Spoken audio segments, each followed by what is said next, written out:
Here we go. Hey, how's everybody doing? Awesome. David, is it cool? Actually, Gabe, who's one of the students here, was asking if we should call you David or Mr. Pakman. And Dave is fine. Thank you. Oh, so you go by Dave. I mostly go by David. I see. Okay. Or David. Sure. Right. If we're going to be Spanish about it. Right. I don't know if you guys know this, but David was born in Argentina and speaks fluent Spanish with a distinctive Argentine lilt. True. Yeah. David, thank you so much for joining us. So you wanted to begin with 10 to 15 minutes of opening remarks before we get to questions. Is that correct? Yeah, sure. I mean, I think it makes sense to just frame, my show in the context of media and sort of my views as a jumping off point, if it makes sense to you guys. Definitely.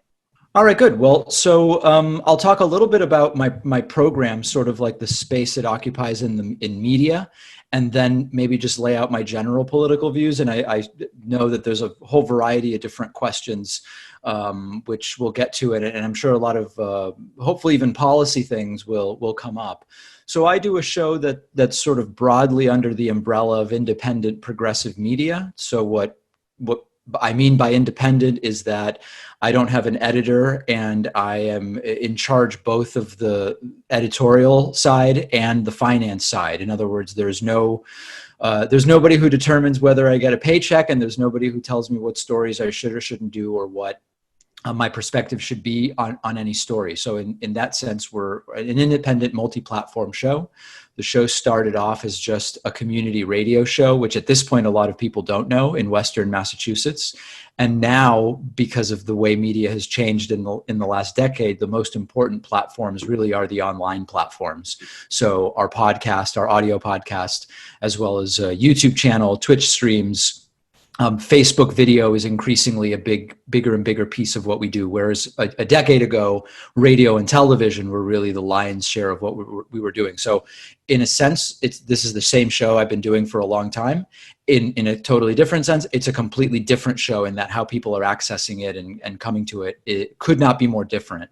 And I think, generally speaking, for the better, in the sense that the barriers to entry have been reduced, or any of you guys could start a show if you so wanted. And if it were good, we like to imagine that it would be able to grow. So that's sort of the context. In terms of the political positioning of the show, my sort of, if I were to, in 30 seconds, have to tell someone what my political views are, essentially it's social democracy.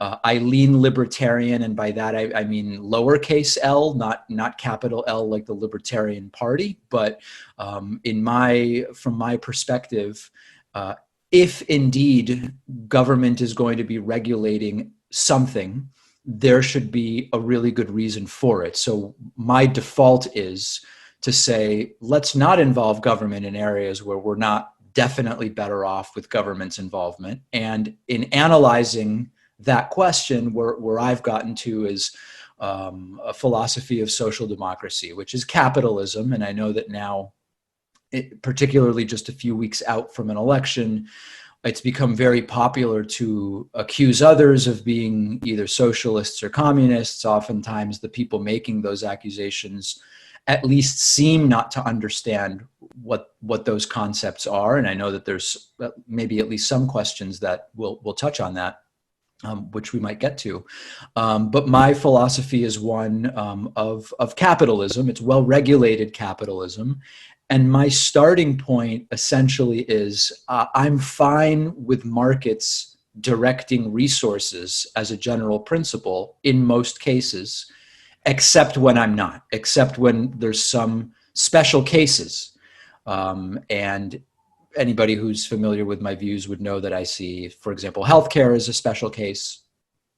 There are arguments to be made about housing, at least some form of education, not private education, but some form of education.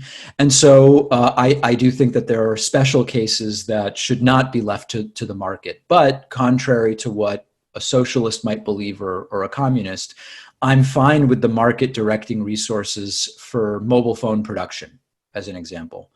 I don't particularly want government making airplanes or running airlines.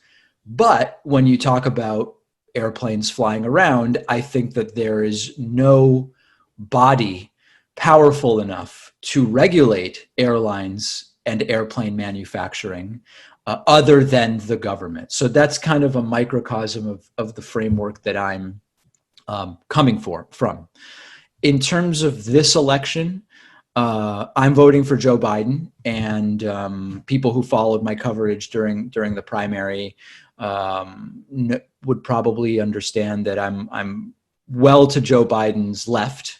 But for me, the accelerationist ideas of, if you want something well to Joe Biden's left, we should vote for the worst possible thing, or create chaos, or try to generate a situation where the system fails to then get what we really want. I've made the case that that is an ahistorical argument, that the biggest progress that the left has seen in the last 150 or so years, which have been really three eras: the progressive era that started in the late 19th century, the New Deal era with FDR, and the civil rights era that started really in the late 50s and went into late 60s, early 70s, depending on how you measure it.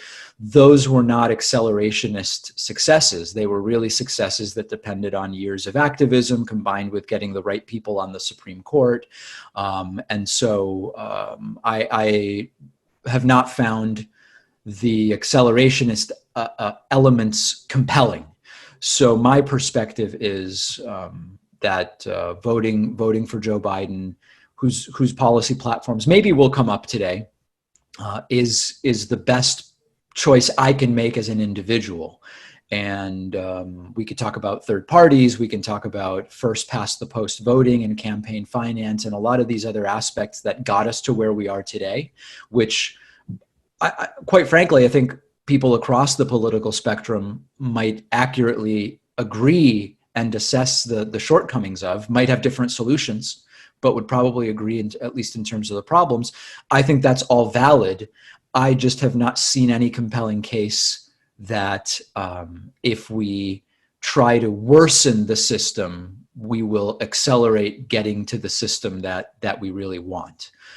So that's my general ideology. You know, we could go into all sorts of other things, but because I think a lot of things are going to come up in the questions you guys have. Maybe I'll just leave it at that. So yeah, we're just going to jump right into the questions. As you know, we have about 20. So okay. I want to start off with Gabe.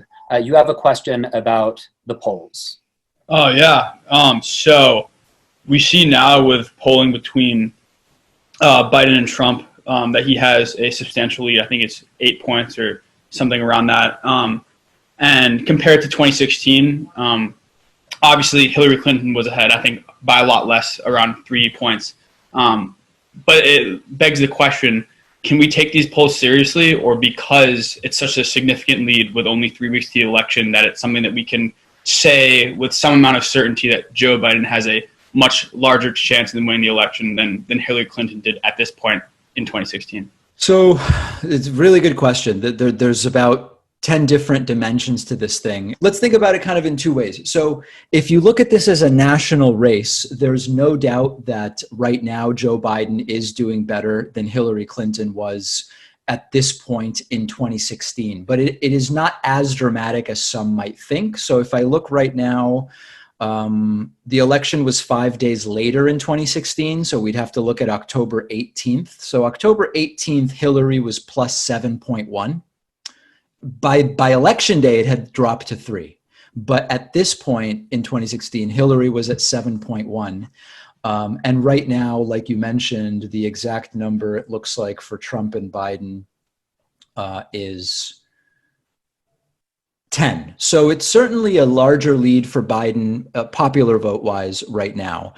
The polls are done in a slightly different way now based on some of the inaccuracies of 2016. But what's important, I think, in my mind at this point, just 3 weeks out, is to remember that this is an election that's an electoral election. It's likely to come down just to a few states. So if indeed Joe Biden ends up with a couple percentage point larger popular vote victory than Hillary Clinton did, but it's on the coattails of huge margins in California and New York and states that he's going to win regardless of what the margin is. It's really going to come down to a few key states. And in fact, today I was doing some research for a story on my show.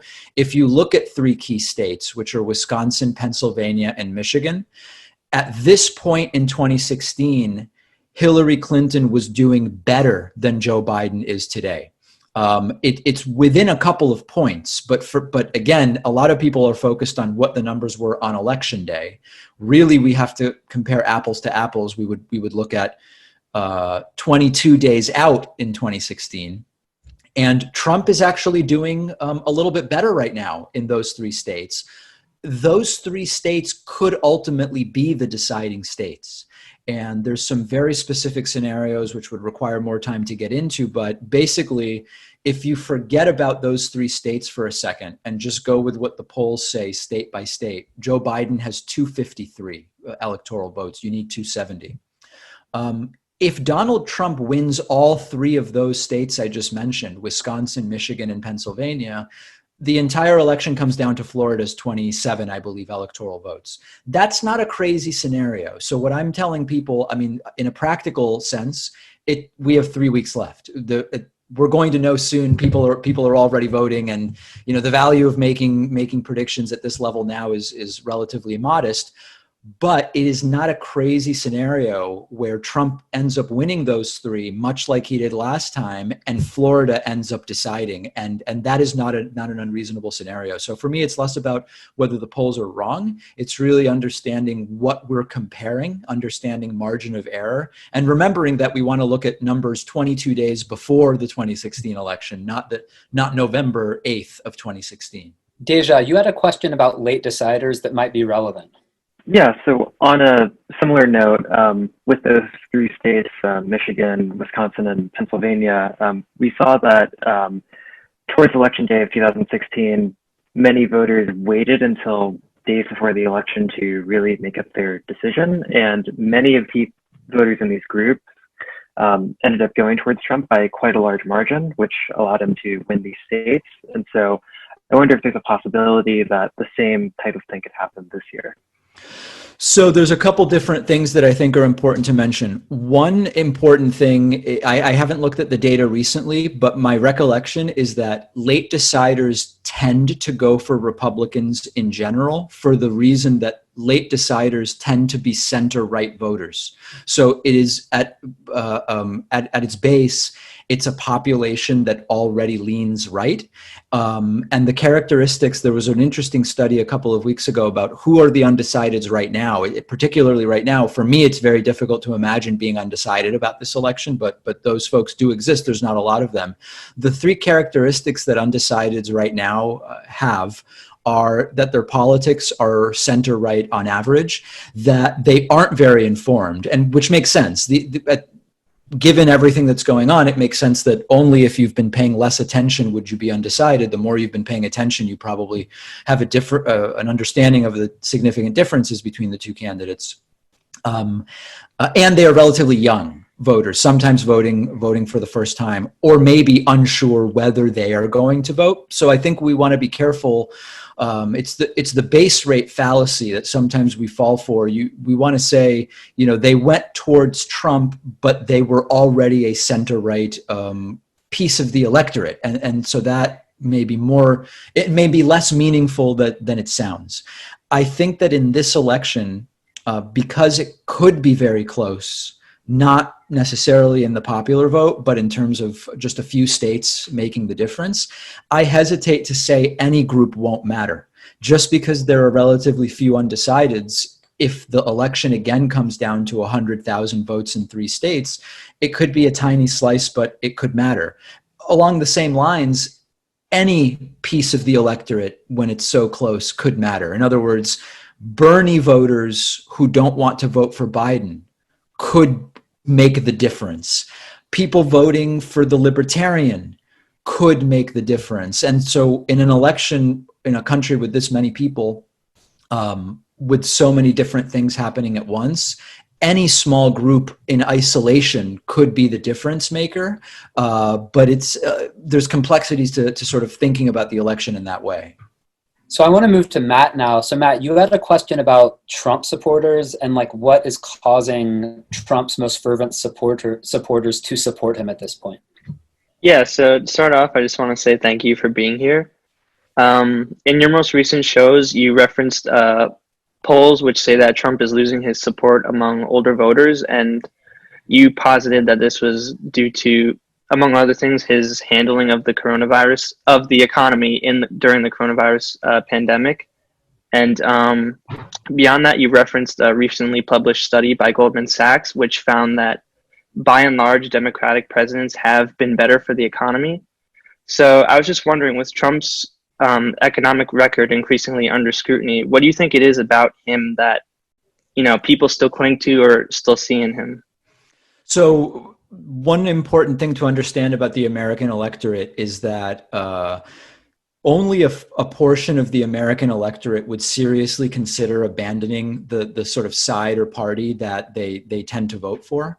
And we saw this with George W. Bush. We saw it with Barack Obama. Really, there's only a portion of the electorate that would really completely abandon, particularly for older voters, the sort of side that they've been supporting for many folks. It's decades upon decades upon decades. So, bearing that in mind, the default would be, rather than thinking about why do people stay with their side, that really is the default in American politics and likely in politics in a lot of different countries. It's that something above and beyond the normal has to happen for one to consider abandoning the party that they tend to vote for, even if the candidate doesn't really represent the political views of what that party have been for a long period of time. So it makes sense to me that most Trump voters from 2016 are sticking with Donald Trump. Sometimes this idea of people voting against their own interests comes up. In the 2010 midterms, this was a big question. How did the Tea Party movement, based on lower taxes for rich people and less regulation for big businesses, how did that appeal to so many lower middle class voters in rural parts of the country? It seems counterintuitive, but Jonathan Haidt, a social psychologist, explains that it's very much in line with people voting for the agreed upon priorities of their group, regardless of whether they will personally benefit. So I think that the analysis that makes sense here is that something unique has happened that goes well above and beyond what we normally see in the natural flow of those who are convincible, which is, again, just a portion of the electorate that would really consider abandoning their side. The three issues that Trump polls most poorly on right now are, in order, handling of coronavirus, handling of the economic recovery or repercussions of coronavirus, and race relations / protests. And when you look at the first two, those are of particular urgency to older voters. Older voters are the most vulnerable to the virus from a public health standpoint. Just the older you are, the more likely you are to have a more serious case of the virus, and you're least able to weather economic calamities because you are potentially already retired or close to retirement, pension funds, retirement accounts, etc. You simply, as a matter of math, have less time to ride out calamities there. So I think that those are the reasons why we've seen a shift. As you pointed out, this is normally the strongest group for Republican voters, and it was a really strong group for Donald Trump in 2016. Now, one thing on the it sounds like, wow, if that's the case, then Trump can't possibly win.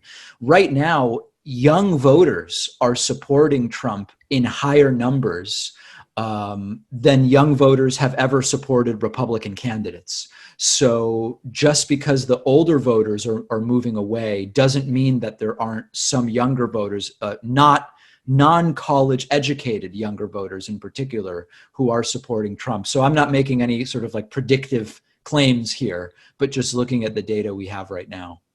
So Gabe and Deja, who are apparently on the same wavelength, you had a similar question basically about Trump's having COVID-19 and what effect that might have on the election. So I'll give this one to Deja, since Gabe, you had a few additional questions. Yeah, so I was mostly wondering about what impact the president's diagnosis might have. My personal hypothesis is that by and large, the pandemic has now become a dominant issue because the president has now been infected with it.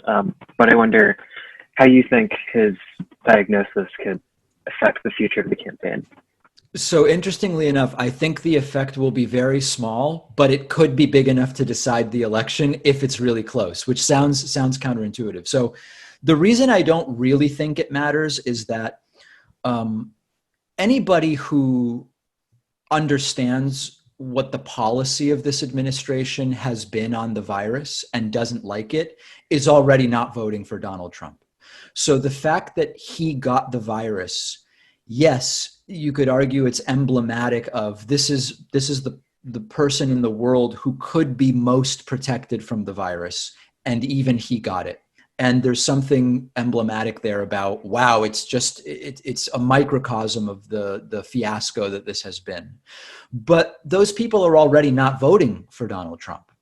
On the other hand, you could speculate about there are people who were planning to vote Trump, but his getting the virus makes him seem weak or something like that, and they're going to abandon Trump. But I just don't really think so. So I think by and large, it's not going to be a big impact. Now, that being said, I do think that there may be, we were talking about that relatively small group of undecideds who are not paying a lot of attention until the very end. The timing of Trump getting coronavirus for them, more so than policy from 2 years ago or the tax plan from 2017, the recency of it may actually impact some of those not paying a lot of attention, might vote, might not vote folks. And again, if it's very close, the numbers could be enough to flip a state, or they might not. We just don't know. But in the grand scheme of things, I really don't think it's going to have a big impact on the election. Gabe, I think you have a follow-up. Yeah, I definitely agree with you. However, one thing, just like looking at polling as of late, that I would like to maybe see a response to is we see that on October 3rd, I'm looking at 538 right now. Biden was up 7.4 points, and he's now 10.4, which has been the largest increase in the last however long this graph goes back, many months.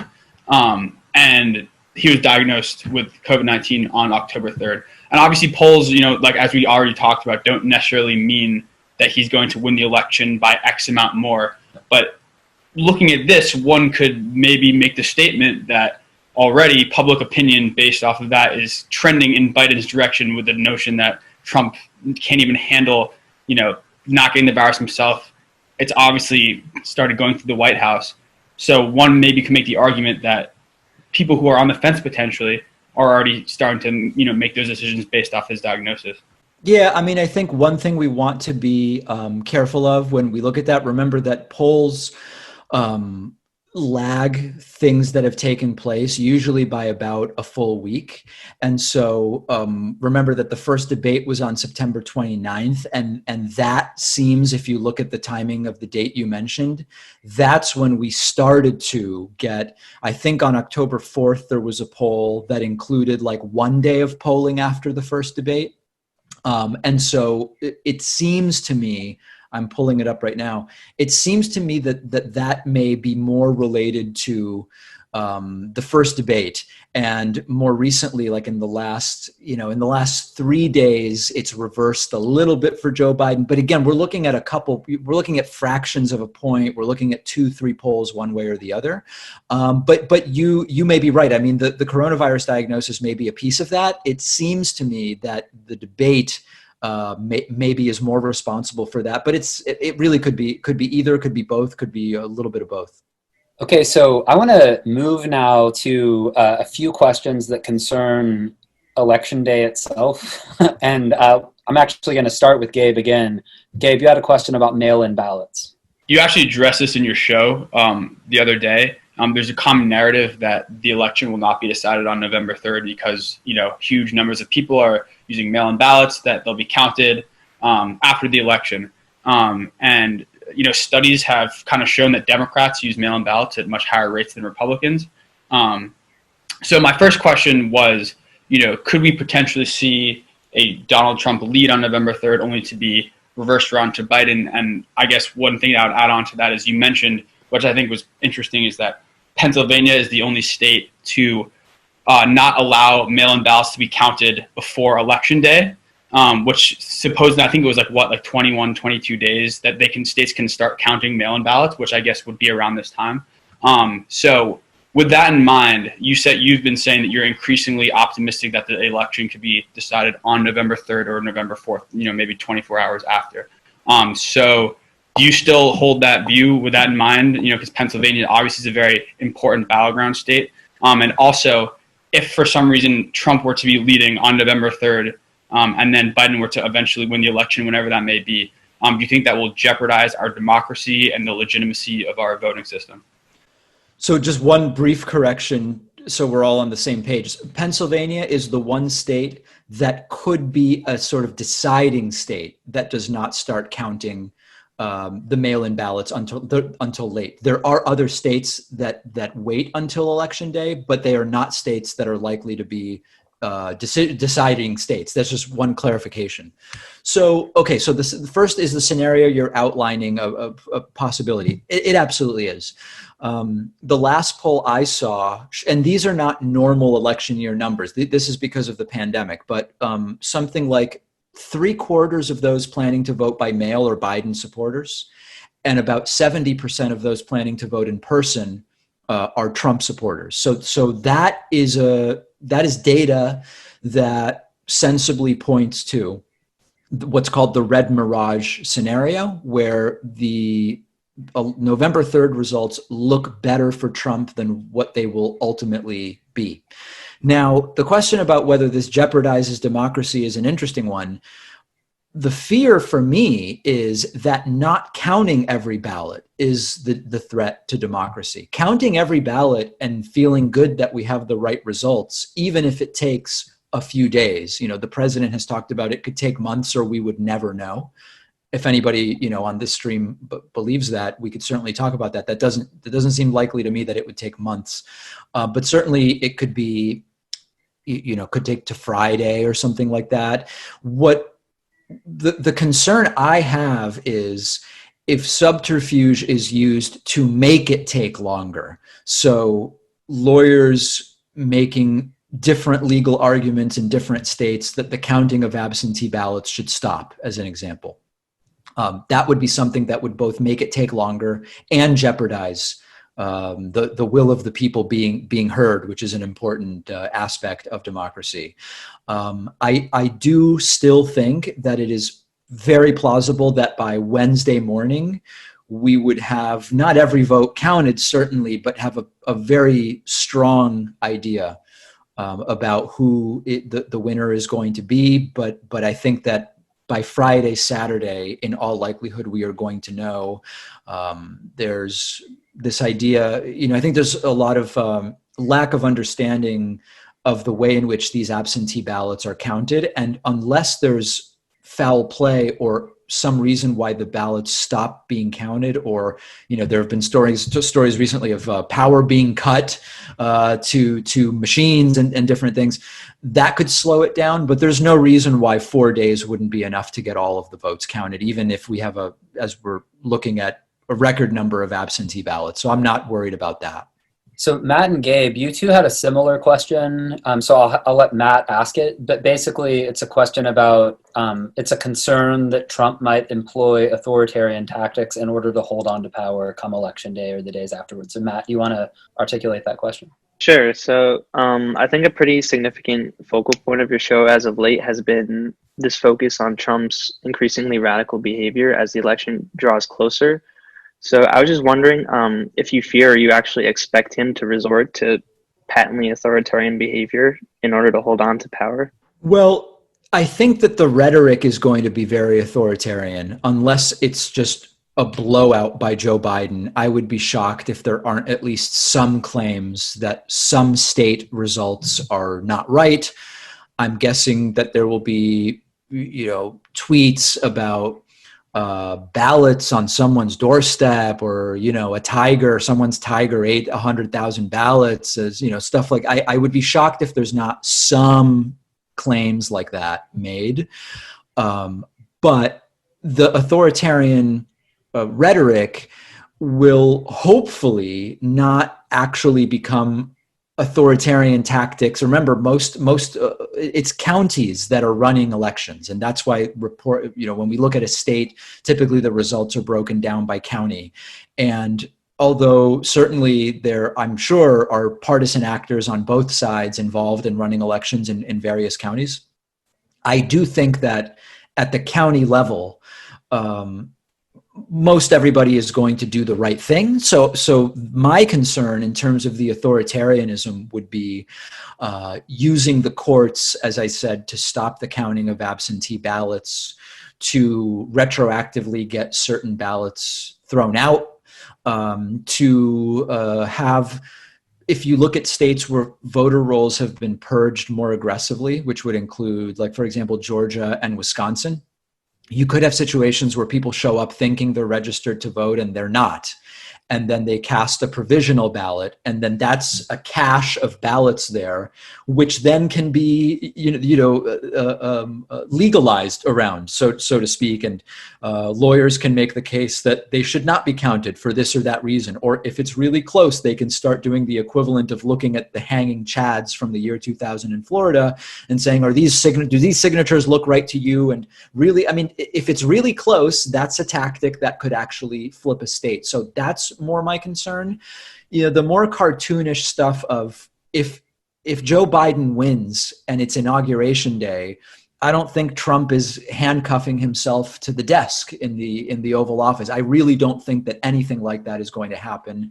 And I've not been talking about it too much. I think the real risk would be, in the 48 to 72 hours following the election, using courts and other mechanisms to try to prevent votes from being counted. So Dan, why don't you come in here, because you raised similar concerns and also had a question for David about like how he's going to talk to his audience should those concerns materialize. Yeah, sure. So sort of going off that, like, I agree, the more cartoonish, sending tanks to seize the ballots or tying yourself to the Oval Office is unlikely. But there's a pretty broad range of stuff. There was a plot basically described by Pennsylvania Republicans to replace electors voting for Biden with like a state legislature appointed slate. And there's also been, a ton of talk about litigation. Obviously, Republicans control a lot of courts and will have a pretty commanding Supreme Court majority. So one option is for Democrats to litigate, and I know Joe Biden has like 50,000 lawyers. But like, what do you plan to do and tell your listeners to do? And what do you think we should all do, really, if it comes to the point where the Republican Supreme Court, the last legal line of defense, ratifies what is either the theft of a close election or like Bush v. Gore on steroids, stopping counting? Like, what is the response? Is it just to take to the streets? Well, I don't think I'm going to have to tell anyone what to do in that case. I do think in that case, you are going to see some of the largest mass rallies that the country has seen in a long time, certainly larger than what we saw around the Women's March. I would say much larger than Occupy Wall Street, larger than what we've seen around George Floyd. What I don't know is whether it will work, because this is a country where when the Supreme Court decides something, it is quite final, at least until the point at which you have some new decision, often years into the future, that would serve as a different precedent. So my instinct is I'm not really going to have to tell my audience very much. I think that if a situation like that were to develop, you would see, it would be predictable in a sense, where you would see mass activism. And you would see, as in any case where there's mass activism, you would see some criminality from people looking to be provocateurs. Those who support the president will focus around those individuals.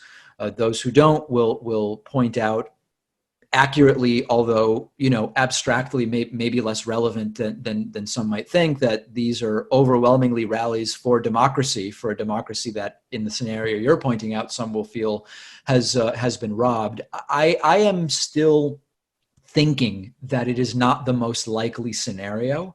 I do think that in the end, the elector scenario, which is one that's been written a lot about, ultimately it's up to, as I think you pointed out, states to determine who the electors are going to be, and if it's the Democratic candidate, they're supposed to be the Democratic electors, and vice versa.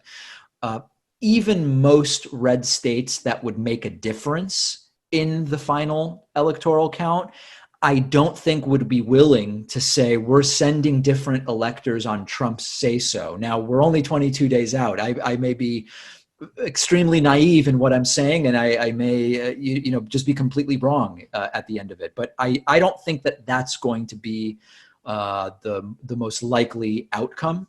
But certainly it's one that I'm reading about and one that's been discussed extensively. And I think that regardless of what I say, if it is perceived to be the way you're describing it, I think there will be rallies that will make what we've seen over the last few years look very, very small in comparison.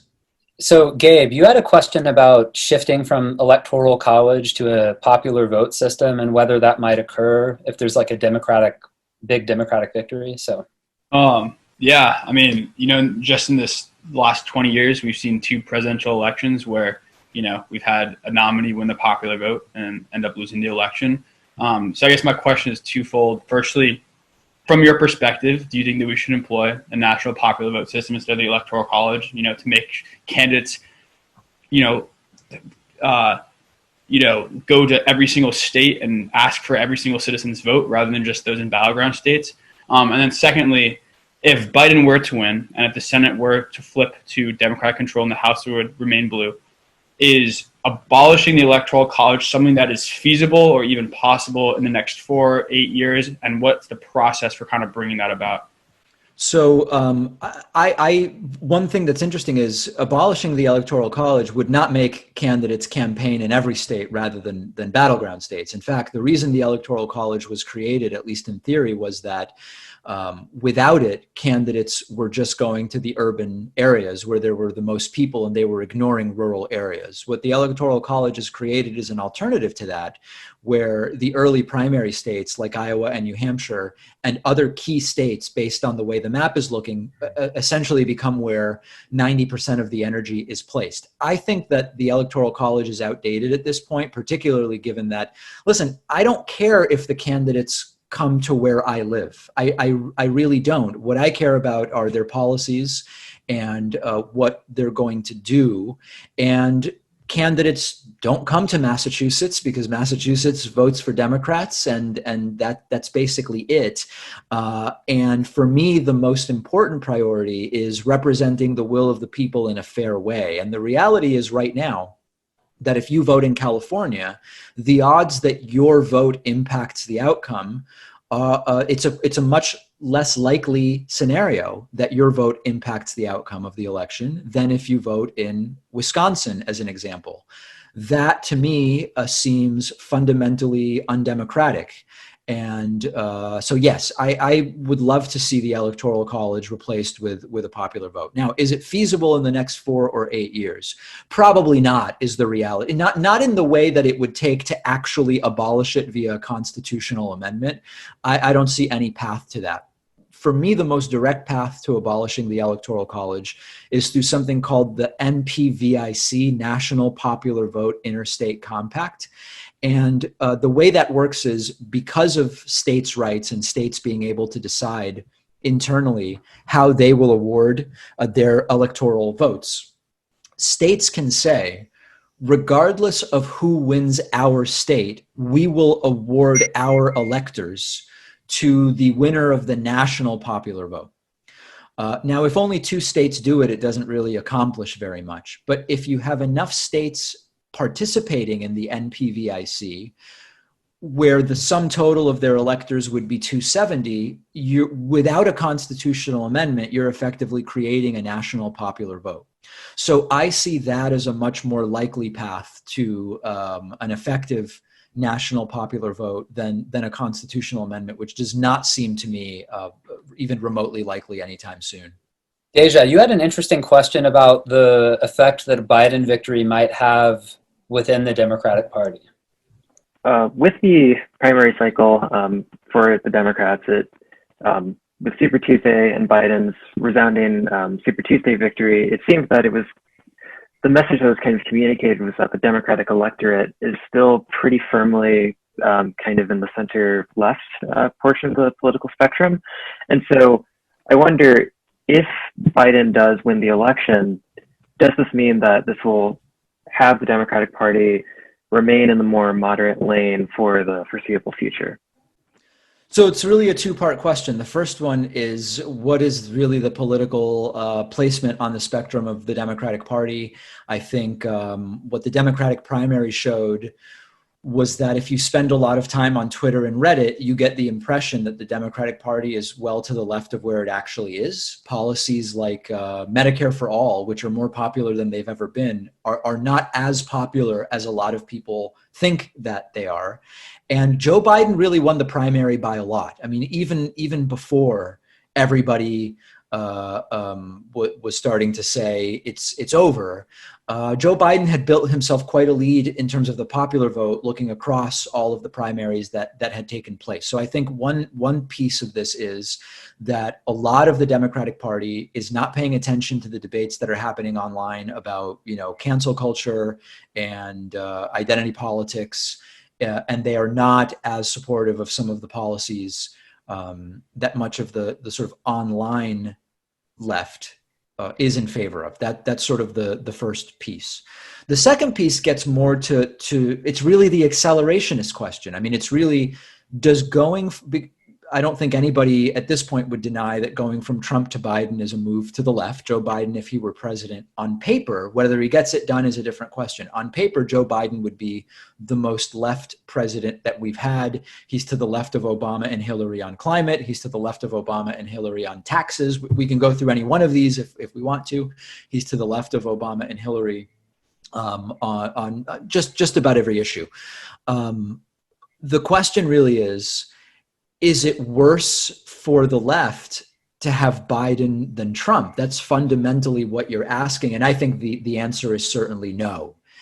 If you look at judges, if you look and the multi-generational effect that could have, and that's something that's being dealt with now, I can't think of any issue on which the left would be better served by another 4 years of Donald Trump. Now, there are people who disagree.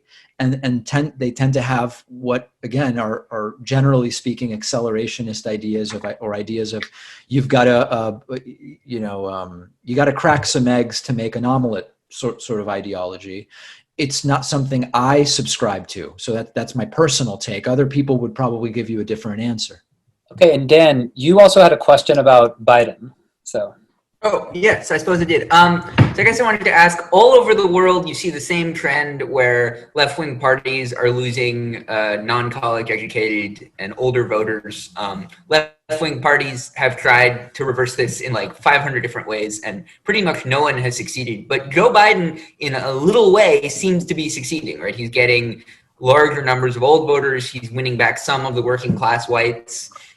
And in many ways, this is saving him, right? The electoral college disadvantage would be much worse if he wasn't winning these voters.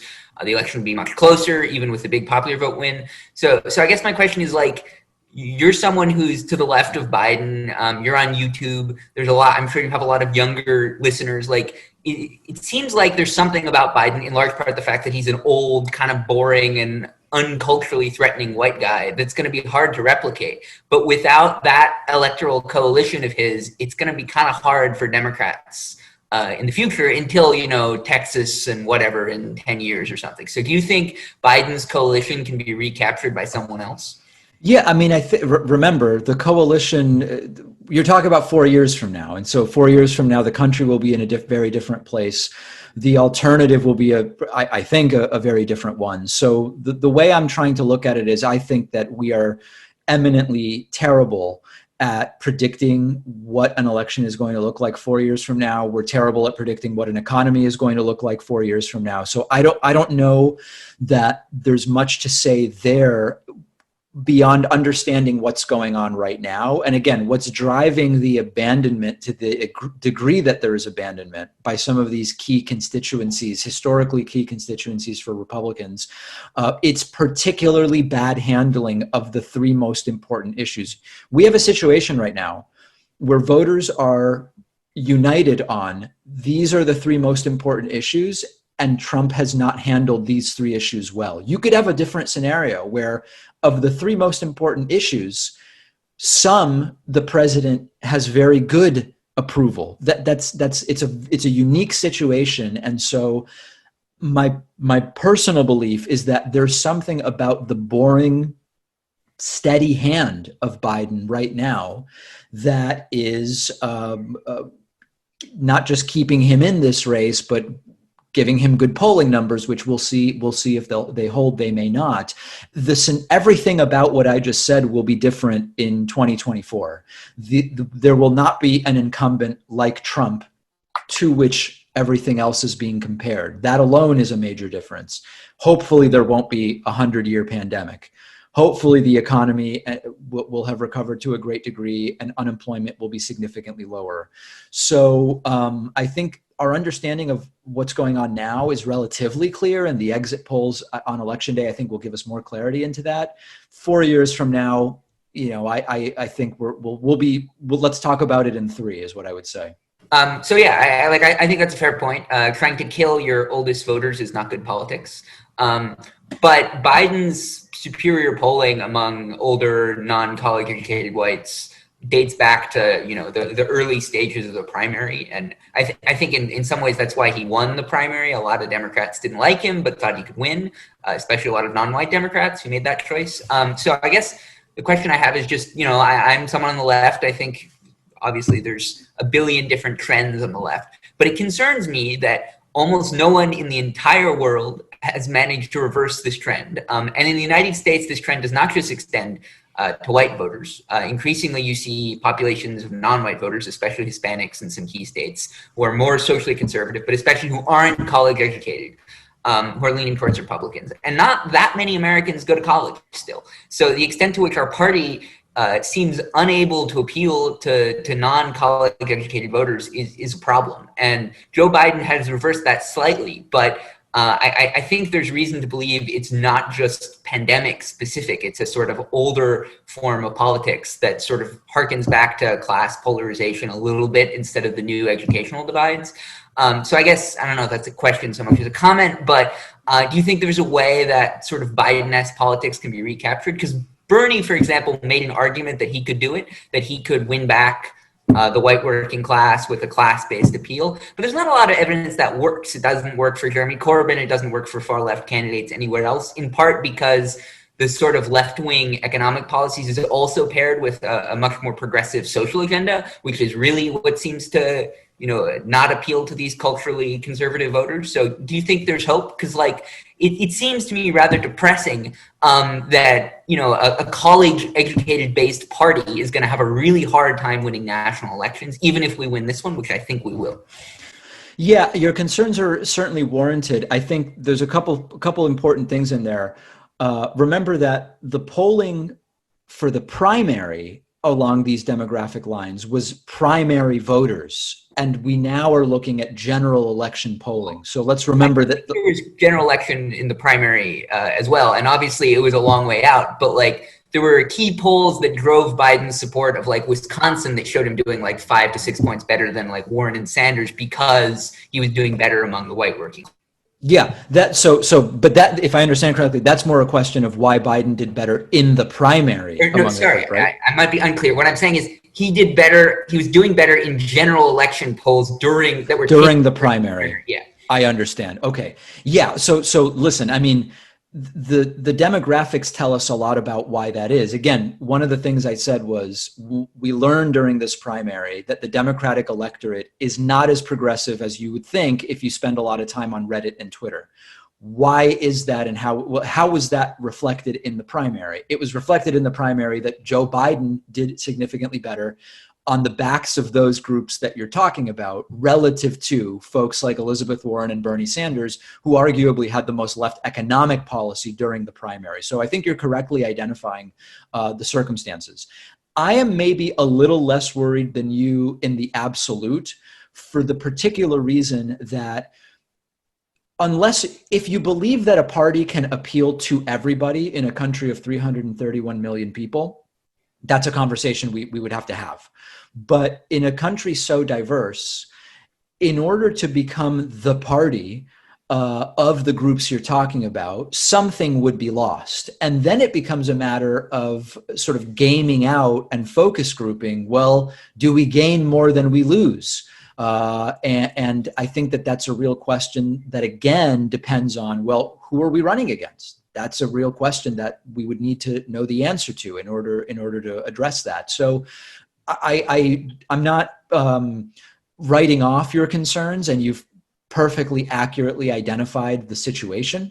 But I think that it's important to remember that you're always going to do less well among some group. And then the question becomes, what is happening at the expense of that? What's the opportunity cost of that? And is it logical as a way of winning elections? And the last thing I'll say on it is, I think the answer on this is very different in state elections, and it's very different in local elections. We're really drilling down here on a presidential election, and the dynamics of that are very different than how I might address this question at the local level. Okay, so we're going to switch gears a little bit now. So Yazdan, you have a question about Tim Pool, and I actually do too. My question is very superficial, which is, has he ever been seen without that hat on? And Yazdan, you can now ask your question. Yes, so I guess this might be an odd one given the trend of the questions, but I learned about you and Tim Pool in particular through the Joe Rogan podcast. And when I started watching the videos, Tim Pool was an interesting one for me because in long form, when he sat for 3 hours with Joe Rogan, he was pretty left on most things, and I was agreeing with him. But his videos on his YouTube channel are like a completely different story, where he has these titles like "Huge Democratic Hoax Against Trump Backfires on Pelosi," and he just covers topics like this, even this close to the election, without while sweeping the conservative issues under the rug and not even mentioning them. And I guess my question is, with how polarized we are these days and this close to the election, do you think people like him, not just him specifically, are doing more harm than good at the end of the day? Well, so let's see. I mean, I had an interview with him at this point. It feels like it was about a year ago, but it might have been more like a year and a half or even 2 years. I've essentially not seen anything he's done since then. I really don't watch any other shows like mine. So the title you mentioned sounds hilarious. I haven't seen it, and I haven't seen the title, nor have I seen the content. And so, commenting specifically about that, I don't know how much I can really do because I'm not consuming that content. I think that the question of whether someone does harm or good is very much in the eye of the beholder. Now, there's an argument to be made that aside from whether someone is espousing the views that you agree with, and whether you see something and you say, oh, I agree with that, I want more of that, or I don't agree with that, I don't want people to see that because it might convince others or something like that. I think for me, these questions fundamentally come down to good faith versus bad faith arguments in a lot of way, and whether someone, regardless of who it is, and again, I've not seen Tim's content since I interviewed him, and so I don't really know what he's been up to, but it certainly was seeming to me at the time that he was at least putting out a pretty right-wing persona in the content he chose to share, regardless of his personal beliefs. My thing is, if you're just genuinely sharing your views, that's great. I don't have any problem with that. Now, if the views are inciting violence or, potentially stochastic terrorism, which is a term I've talked about on my program, or whatever the case may be, I'll have a problem with the execution. But if a good faith actor has ideas and wants to share those ideas, and there are people engaging with those ideas, great. It doesn't have to be for everybody. That's the beauty of the low barriers to entry of online media. What I have a problem with, and I think that there's a lot of this that's gone around over the last couple of years, is folks who maybe fall prey to what could be called audience capture, where you stumble across, you do 99% one thing, and then you try something different for 1%, and it does really well, and it brings sort of a different audience to you. And then you realize I could seize on this almost by developing a character that could be financially very profitable, or in terms of notoriety. And I basically have two problems with it. One, I'm not interested in characters. I'm interested in reality. So I just want to know, I don't need to figure out whether someone has a good idea or not. I don't want to be looking at somebody playing a character. I just want to see what someone's ideas are. But it's also a very dangerous road to go down because it actually is a slippery slope. I often stop short of buying into slippery slopes when I think that they don't apply. And I think they're often applied a little too loosely. But once you're willing to sort of develop a character around what you've determined gets clicks or generates media coverage, I think that it's not an ideal path to go down. So I know I'm not saying too much about Tim because I'm not really in a position to, but that's my general take on some of these online figures. And Hank, you had a somewhat related question about the IDW. Yeah, so I think my question is a perfect follow-up. So obviously YouTube channel, such as yourself. A, congrats on 1 million subscribers. I saw that you hit that last month. And Thanks. to be on the preface of YouTube, I'm just curious, I have a two-part question. A, what is your objective opinion on the label IDW? Do you think a separate label besides YouTube commentator is warranted? And following that, B, what do you think separates a YouTube channel such as yourself from those as the Rubin Report or the Weinsteins or even Harris, the more left names in that category? So, okay, so let's see. I mean, in terms of what separates any one channel from another, it's so tough to say. I mean, so much of it is in who is the person that is there? What is the format? Is it interview based or commentary based? Where is it on the political spectrum? I think everybody is a little bit different. I think that there might be some inclination to say, well, there's news and there's commentary and there's analysis and there's philosophy or some kind of overly simplistic assessment. I think with a lot of these, there's so many shades of gray that it's hard to say. I mean, what separates me from all of those other channels is that I'm the one who runs my channel, and it's all other people elsewhere. It's tough for me to really answer that.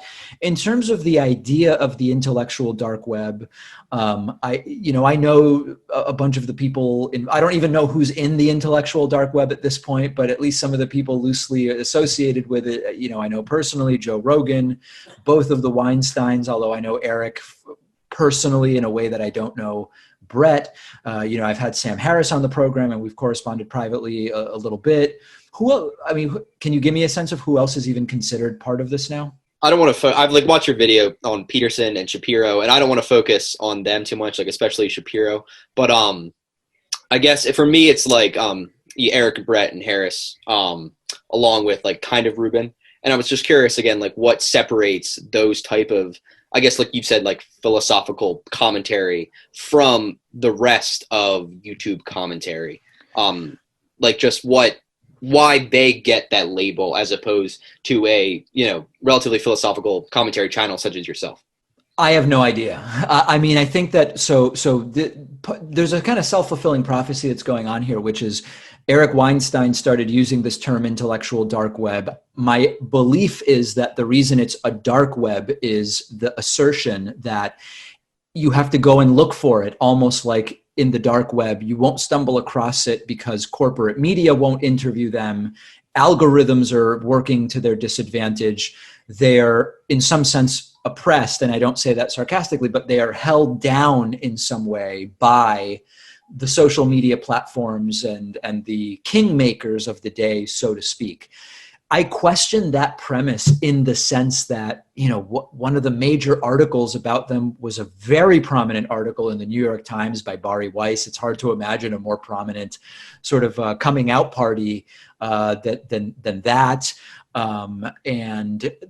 Sam Harris has been with Bill Maher. He's on CNN. He's, in all sorts of places. Should Brett Weinstein and Eric Weinstein be on MSNBC? I mean, I don't know. That's sort of for MSNBC to decide, but I guess I take a little bit of issue with the idea that this is a dark web. They're using the same platforms that a lot of other people are using, and based on how they structure their YouTube channels and what I know about how to best do that, it seems like they're doing it pretty well. It seems like the YouTube algorithm is relatively friendly to them, and so on and so forth. So it's sort of a club in a sense. I mean, you're talking about a group that, this is something that's done. You've got the Squad. And then you've got, the Daily Wire took these 4 or 5 different hosts, and now they're part of some group. I don't know what their name is. A lot of this stuff is branding, but I don't know that there's anything special about the group name per se. There was a time where I was being attacked for being part of the intellectual dark web, which I didn't even think I was. And these are sort of very, very loose terms. But fundamentally, I don't know that there's anything particularly unique. It's a group of people who appear on each other's shows and seem to value, or at least claim to value, the importance of respectful conversation as they define it, and open dialogue over maybe certain other values. Political correctness seems like a low value for them, as an example. I think that's what kind of binds them together. Yeah, I was going to say, this is my only comment, but I think just empirically what ties together the members of the IDW, because they do span the political spectrum, but what they all seem to have in common is a pretty focused opposition to a segment of the contemporary left that you might call like the social justice left or the identitarian left. Like all of them, from the farthest left, like Bret Weinstein, to obviously Ben Shapiro or Jordan Peterson, they all have that in common. So that might be, and like maybe you, David, aren't as focused on like the excesses of certain segments of the American left, and that might make you a little different from all the members of the IDW. What do you think about that? That's certainly possible, although within my space, so IDW aside, within my space, my sense from what I see is that I talk more about, the ways in which identity politics is misused and wielded as a cudgel, so to speak, or left-wing anti-Semitism, which is not a topic. I think it's a more interesting topic to some of the IDW umbrella folks than maybe to some others on the left. Yeah, I mean, I think, again, this is why there's certainly a spectrum, and everybody prioritizes different issues and what they think. Right, we have 22 days until election. So right now I'm not talking too much about that somebody yelled when Ben Shapiro spoke at a college a year ago. You're like, that's very low for me right now. But at another certain time, it might be a very interesting thing to talk about how speakers of different political orientations are treated at colleges. Sure, I find that interesting. Okay, so now we're going to move to Will. So Will, you have 2 questions, and I think it would be best for you to start with the one on China. Yeah. So many Americans, especially those in our ruling class, have deemed labeling COVID-19, the China virus or Wuhan flu, as an act of unconscionable racism and bigotry. And I want to know how this is so racist when countless other diseases are named simply after their geographic origins. And a bigger question is whether or not China has become too powerful for us to criticize. We hear so much about the urgency for social justice in America, but our elites rarely call attention to China's violations of human rights and their abhorrent treatment of racial and ethnic minorities. So if our ruling class truly cares, and the politicians who they fund truly cared about equality and social justice, wouldn't they be demanding divestment from China instead of sucking up to them to line their pockets with cash? And just before you answer, I'd like to recognize that you have spoken out in the past on issues related to China, on trade issues, and you've called them out for their track record on human rights and general issues of equality. So maybe if you could briefly add something about the editorial freedom that you have as a member of alternative media that corporate media might not have, and whether or not you'll continue to call out China on online forums, given that companies like Twitter and YouTube have censored and even removed accounts critical of the CCP. Obviously, those are forums which are really fundamental, I would assume, to the David Pakman show business model. Yeah, so there's a lot there. Let me see if I can get some of the simple stuff out of the way first. So the idea of, calling it the China virus being, I think you used the term, was it unconscionable racism? Yes. Yeah. I've certainly never called it unconscionable racism, but I do think that, we to pretend that it is merely a geographical term would be, ignoring the context in which the president referred to certain countries as shithole countries, but welcomed immigration from Norway, an overwhelmingly white country, as an example. I think that there's rarely much to gain arguing over whether a particular person harbors xenophobic or racist beliefs. But I think where I would leave it is, he's also called it the Kung flu. I would just say, it's more childish and unbecoming of the office than it is racist to me. I mean, for me, it's more like, when Angela Merkel sees Trump called it the Kung flu, what does that do for the United States standing around the world, rather than adjudicating whether it's racist or xenophobic? I'm never big into that. It's more about the message it sends. In terms of, why aren't more people calling for divestment from China? The reality is, and this is a big topic, the decision was made in the United States, and it was made implicitly. It's not like people met and said, let's do this. It's been made implicitly over the last 40 years that the United States places higher value on getting cheap stuff from China than manufacturing domestically, paying more for the stuff. But people maybe can't get as much cheap plastic stuff as they might want, right? That's a decision that was made over a very, very long period of time. And you can't really undo it in one go. It's really a total restructuring of how we think about things. We hear from politicians on the left and right, I'll bring back manufacturing jobs and we're going to insource jobs and this type of thing.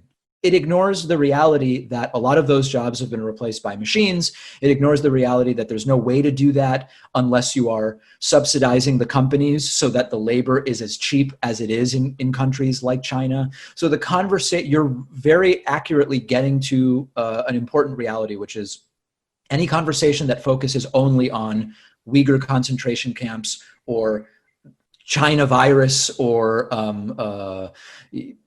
surveillance and lack of press freedom in China going uncriticized.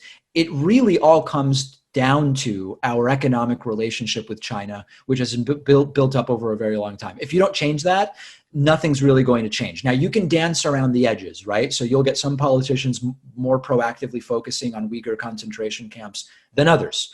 You'll get some politicians more willing to talk about censorship of Google searches in China than others. But fundamentally, it really is an economic question more than anything else. And for me, the issue of it being the Chinese Communist Party is less the issue than one about the status quo economic relationship that we have with China. I don't know if I hit every aspect of your question, but let me know if there was any that I missed there.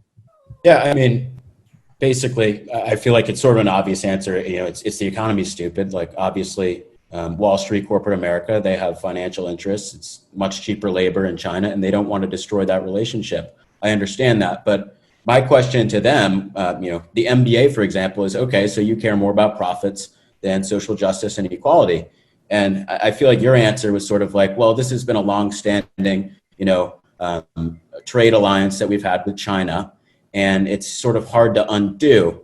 There have been, a number of incidents related to social justice and racial equality in the U.S., and the response from the progressive left has been, we need to tear down all of these systems of, institutional oppression. And so there's clearly institutional oppression going on in China. I mean, we're all living in the same world. 1 million Uyghurs are in concentration camps.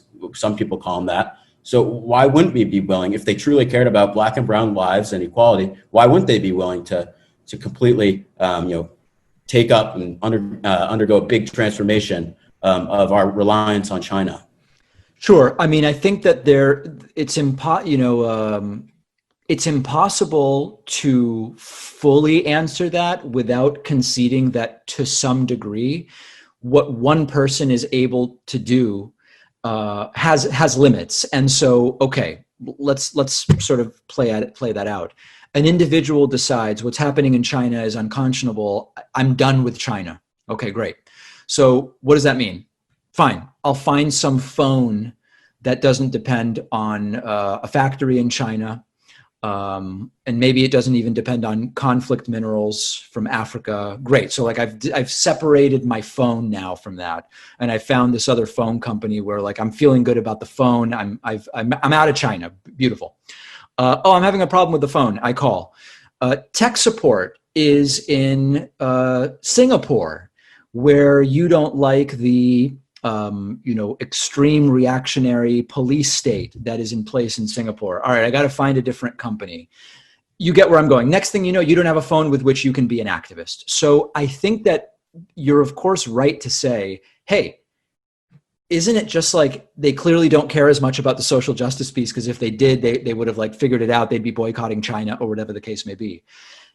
One person is one person. And I think that, there's kind of like a real politic to it where if you even want to be an activist, if you want to be an activist on climate in the US, but you're not going to have a phone or a computer or internet service because the tech support, you're just going to sit in a dark room. And I think that I'm not being glib or writing off the question, but everybody is making this calculation all the time. I mean, listen, libertarians who don't respect the role, the authority of county sheriffs, and believe that toll roads are unconstitutional, and yet they're like, hey, to get to the Don't Tread on Me rally, I had to take the toll road, right? Like at some point you're saying, I value this over that, and it's a planet of 7 billion people.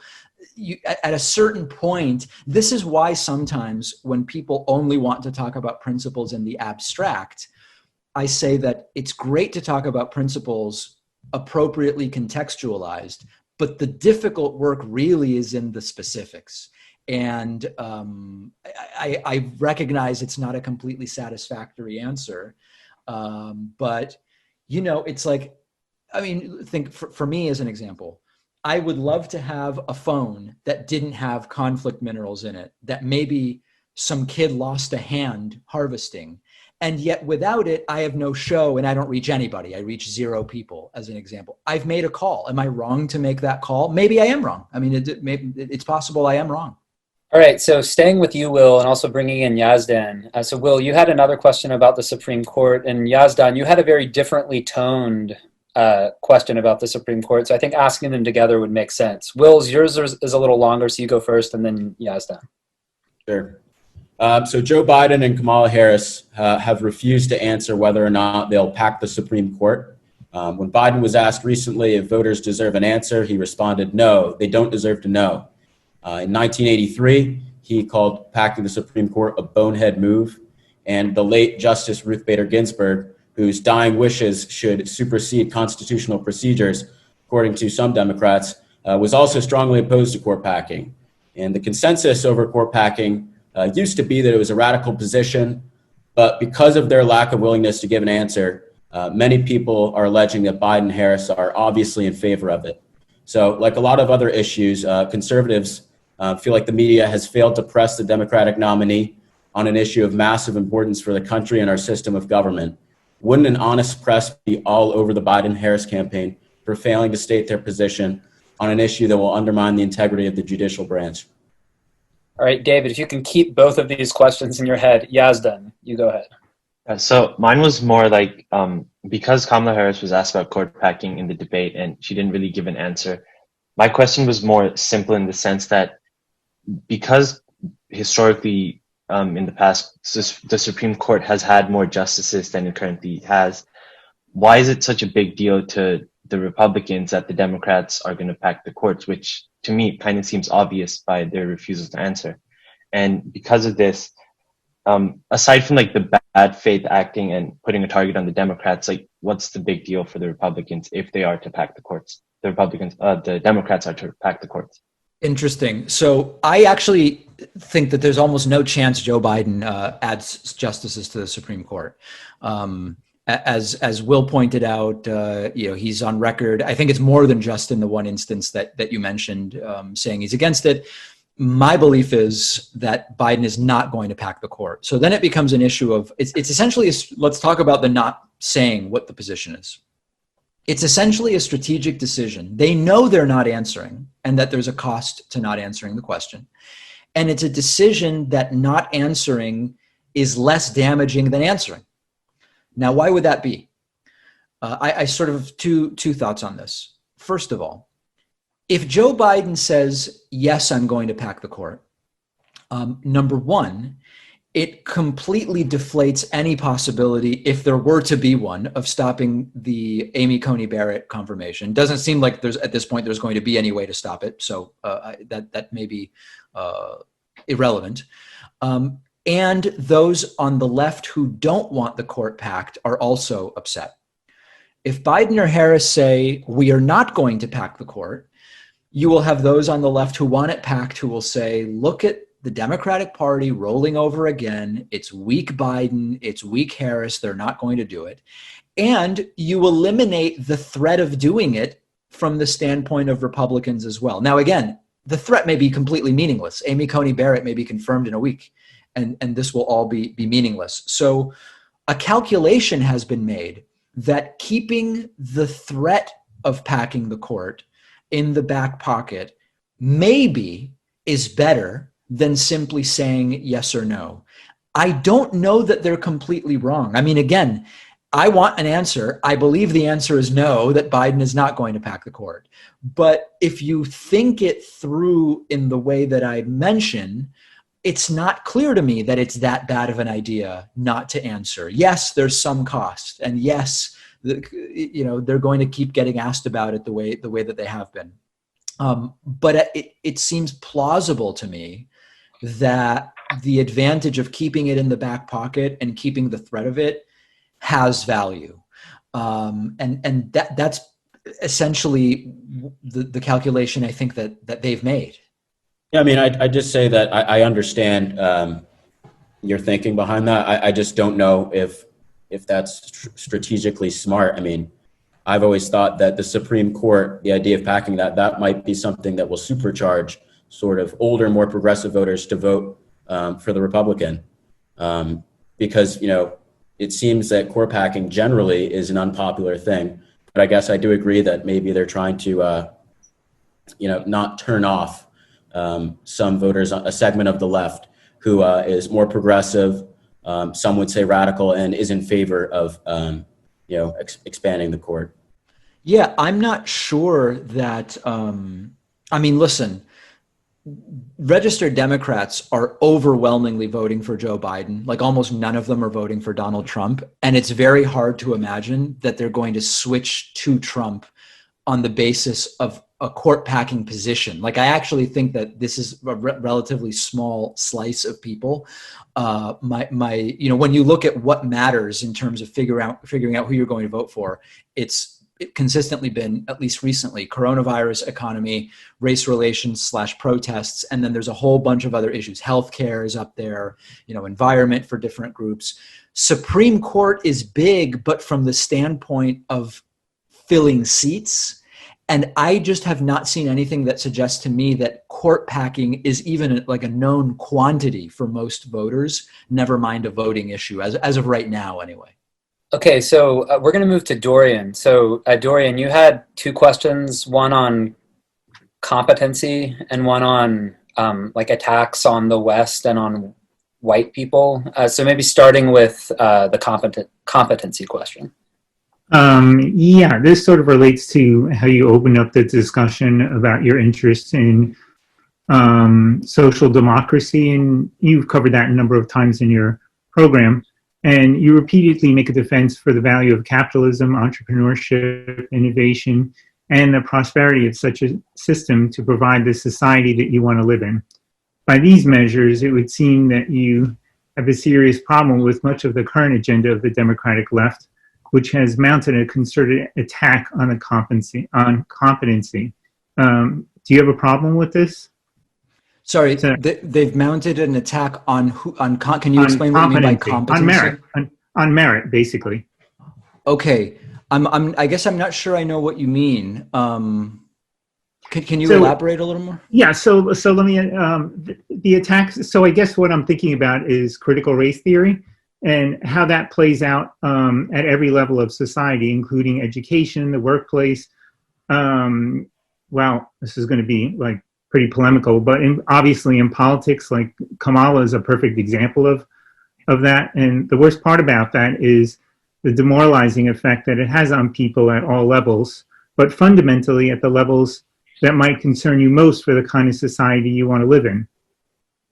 Said another way, put aside the morality of a progressive tax, do you really believe that the SJW version of equity is capable of creating a globally competitive version of capitalism and creating the society you dream of? Oh, okay.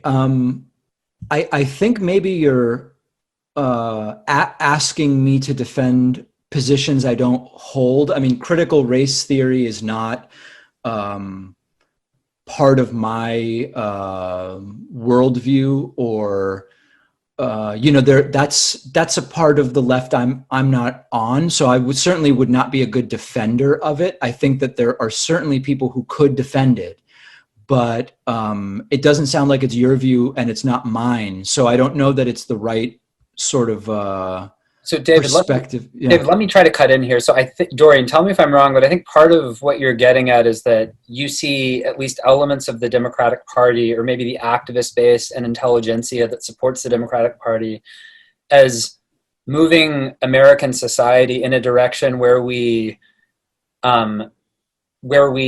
admit people to universities, we elevate people within corporations, we give out Oscars, we put people on the Supreme Court on the basis of their identity rather than on the basis of pure merit. And I think you're stating, Dorian, I think that you see the Democratic Party as advancing this agenda, and that's actually an anti-meritocratic or anti-competency agenda. That's and right.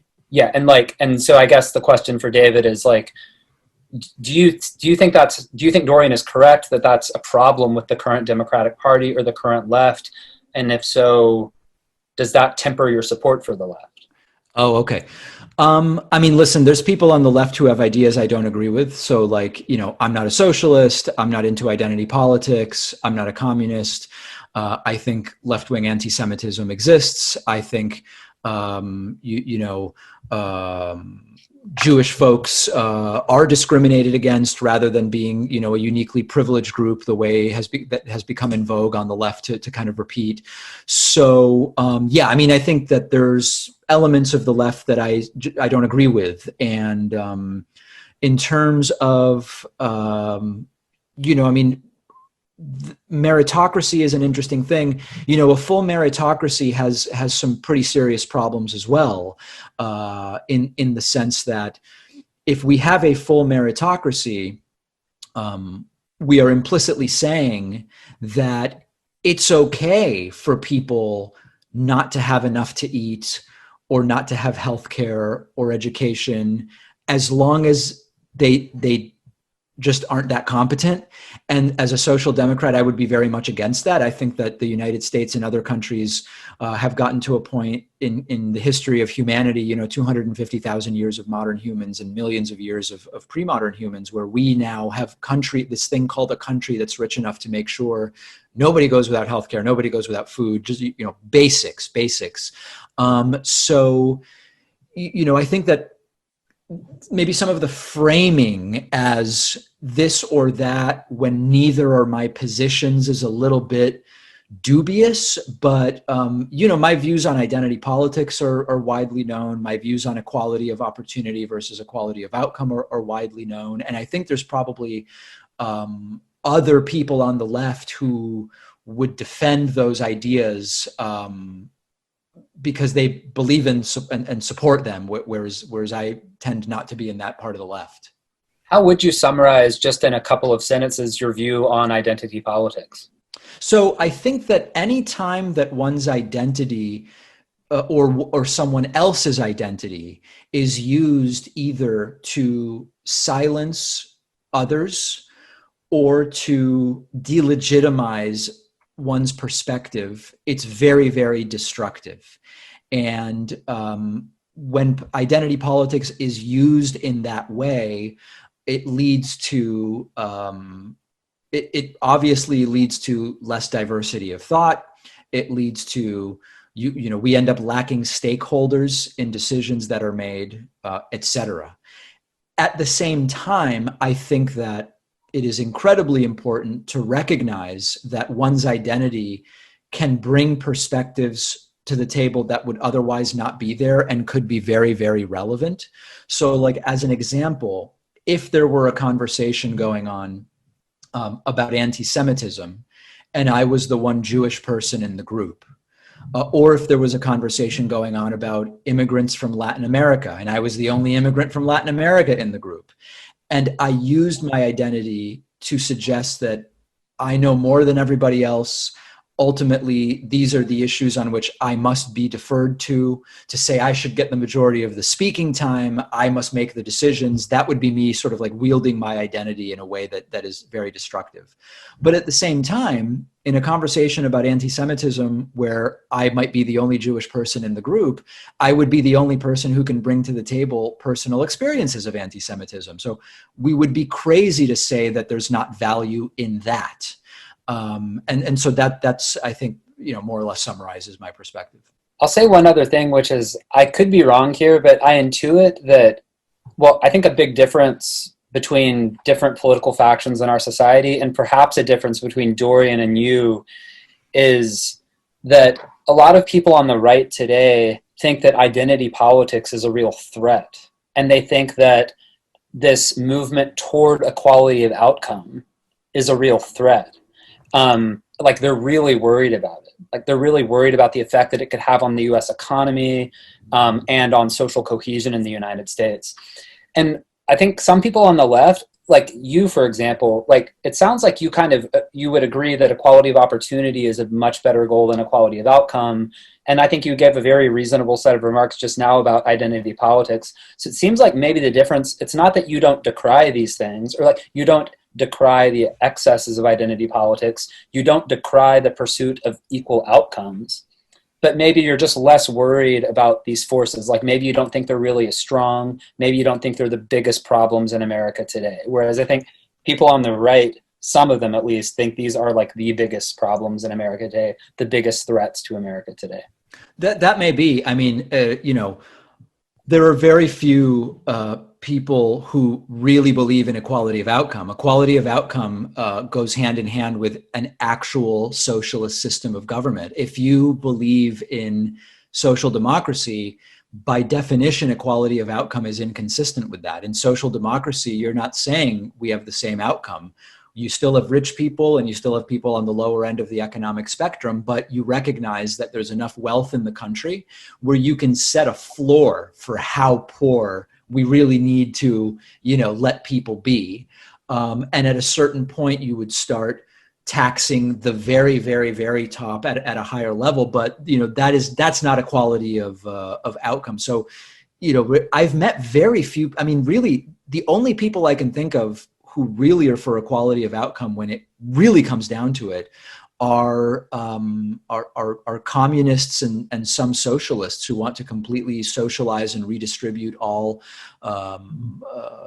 resources and money. And that's in the United States, that's extremely rare. They have almost no place in the Democratic Party. I think a weaker form of the pursuit of equality of outcome would just be this insistence that our universities, our corporations, our political bodies have equal representation of various identity groups.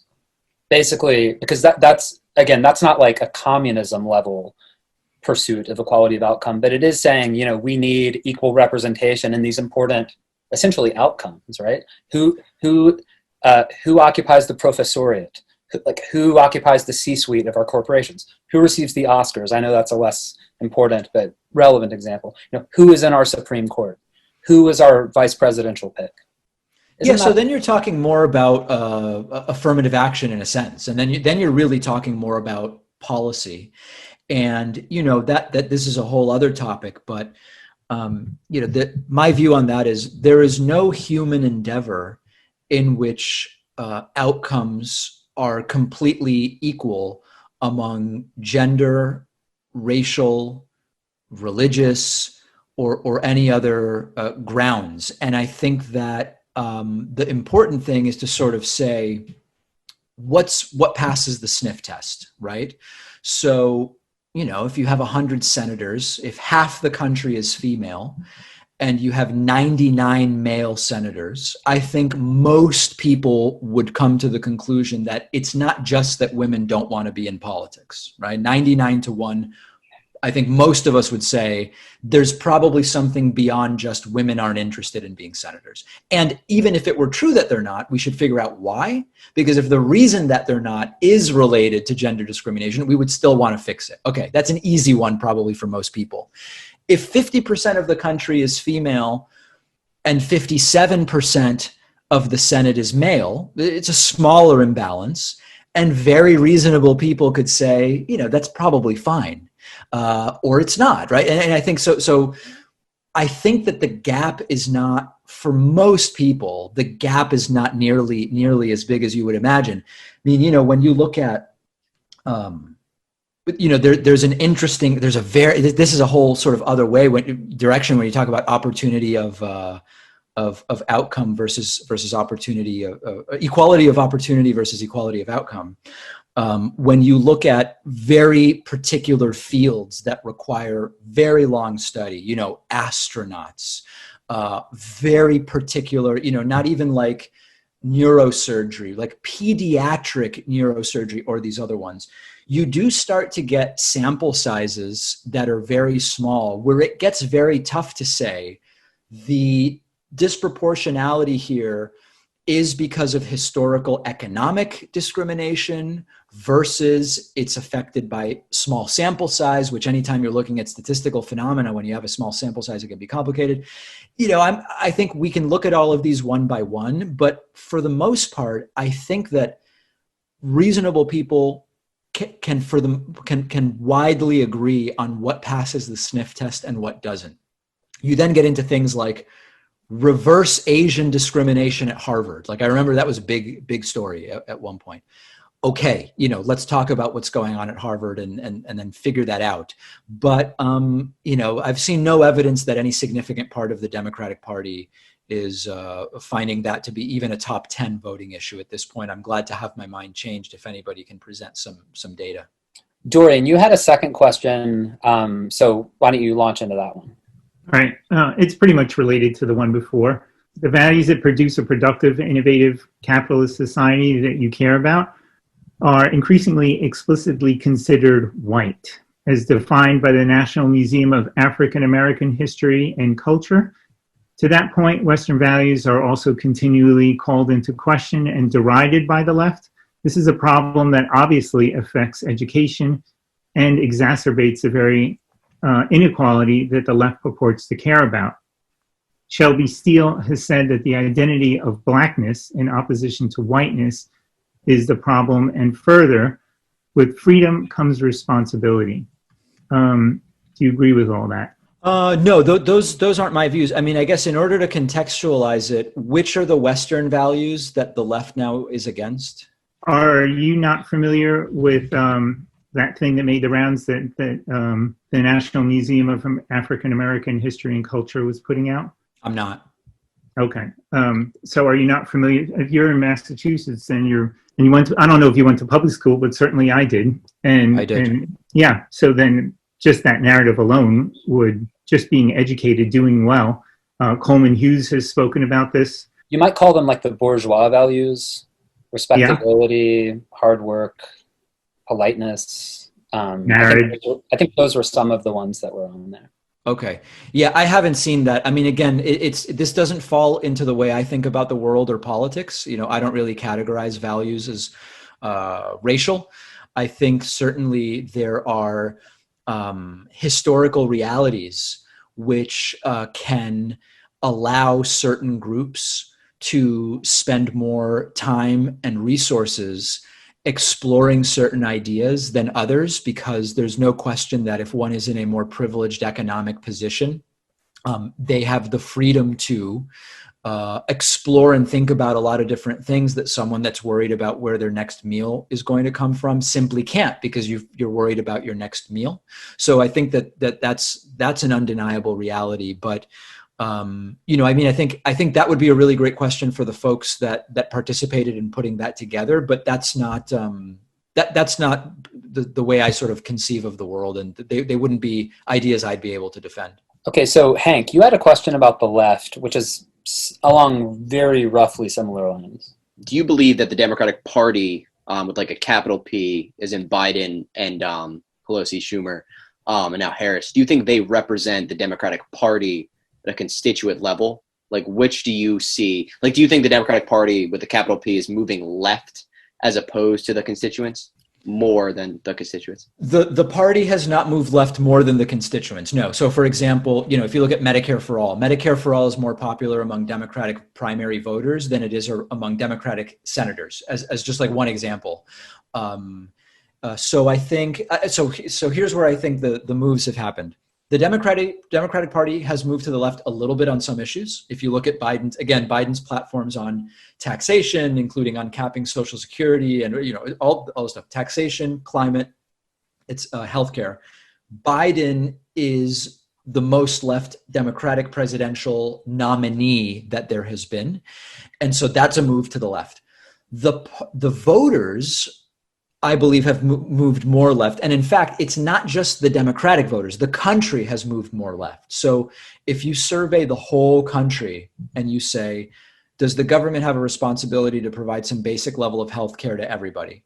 The yes on that is higher now than it's ever been before. If you ask the country, should abortion be legal in most cases? The country is the most yes on that than they've been in the entire Roe v. Wade era. So I don't think it's a phenomena just in the Democratic Party. I think the country has moved left. But I think the party platform has not moved left as quickly as the Democratic electorate. All right, so Hank, you also had an interesting question about whether we focus too much on presidential elections and maybe focus too little on the subnational realm. So you mentioned your lowercase L, liberal views when your opening remarks, and I think libertarian. Yeah, libertarian. That's what I mean by So like traditionally. Yes, the British version of liberal. Yeah, the original. So my question is, how important do you think that the presidential elections really are? Should Americans divert more attention to state and local elections and more delegitimize the power that the office of the president has? I think it's not an either or. I think that we can walk and chew gum at the same times. Local elections often don't even happen in the same years as the presidential elections. And so I think we should be involved at every level. In our communities, we can probably get more effective, tangible change done by regularly being involved hyper locally. How many people could be saved if you and 10 neighbors get together and replace a stop sign where there's a lot of accidents with a traffic light? That you could arguably quantify that impact in a very real way, where it's harder to quantify the impact of being involved in a presidential campaign, phone banking, or whatever the case may be. But I think it's important to be involved at all levels. In order to do that, you have to understand all of these levels. A lot of people don't. And there's a lot of folks who unfortunately don't understand how a lot of these different things interact. And when is your city councilor or mayor the person that you should be talking to versus something related to the state or the county?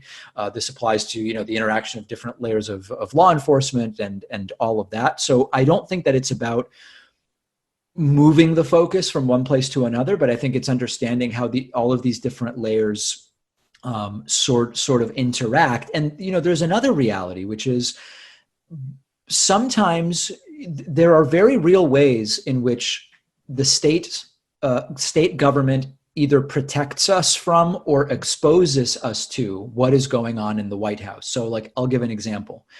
Mississippi has one of the worst healthcare systems in the country. Massachusetts has one of the best healthcare systems in the country. Who's going to be more affected if Donald Trump gets we don't know what the proposal is now, but the proposal that he had in 2017, if he had gotten that done, who's more affected by that? People who live in Mississippi or Massachusetts? We have this thing called Romney Care here, and it wouldn't go away regardless. So I'm insulated from that, which arguably makes it so that depending on where I live, depending on my economic situation, who is president might matter more or it might matter less. So I think there's not even one answer to that piece. Hank, do you want to follow up? I just have one more question. Again, it's more of like a personal opinion about more the integrity of states' rights and like federalism per se. So Lafayette College is in Pennsylvania, and this semester we all have the option, all the students have the option to vote in Pennsylvania, a swing state, and many student groups on campus, even though we're not living there currently, or most of us aren't because of coronavirus, we can still vote there. And many student groups have advocated for using your vote in Pennsylvania, obviously, because it's a swing state. And I'm just curious about your opinion on that. If it's more important to vote in this presidential election in the state of Pennsylvania, or if it's more important to vote for our state and local elections, assuming there are elections this year. There is no one answer to that. It depends where. So what's the other state in which you would be voting? How much do you value the outcome of the presidential election? I mean, I can't really give an answer to that because it depends on so many different things. It would be really for each individual to kind of think about. I mean, listen, if it were me, the questions that I'd be voting on, and just about everybody in Massachusetts is running unopposed. Joe Biden's going to win. The 3 or 4 questions that are on the ballot are sort of like non-binding whatever questions. So if it were me, I would probably be more interested in voting in Pennsylvania because my vote might have more impact there. But you know, that calculus is different for everybody. What is your biggest concern about the United States going forward at present? It's really a concern about our place in the world. When you look at the relationship between the United States and other countries, you have, in terms of the superpowers, Russia and China.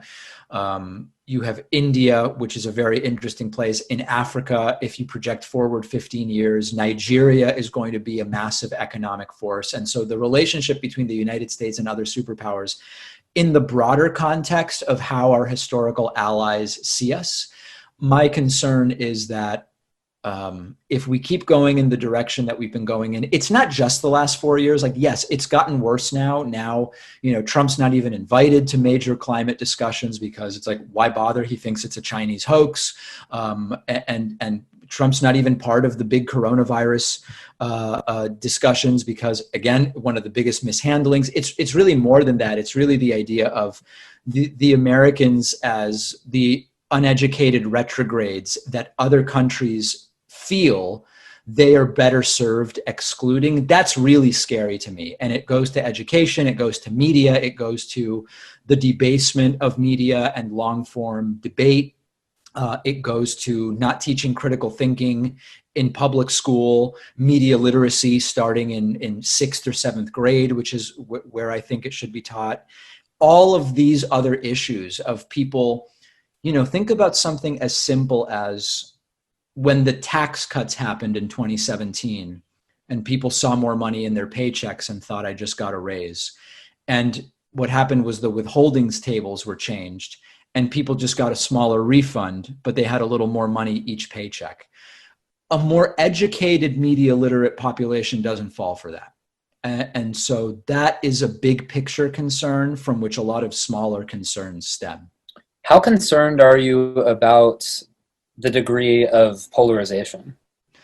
I am concerned about it in a generic sense, but contrary to what a lot of people will say, depending on how you measure polarization, and measuring polarization is not a super simple thing to do, you actually see that on a lot of issues, it's not necessarily that the country is more polarized, it's that the differences are what is focused on. And when you see a lot of debates on corporate media, for example, about taxation, and they're very, you know, loud, boisterous debates, oftentimes the debate is, should the top tax rate be 39 or 36%? That's not really, and I'm oversimplifying. There are other differences as well. Should capital gains be taxed as ordinary? You know, there's stuff there.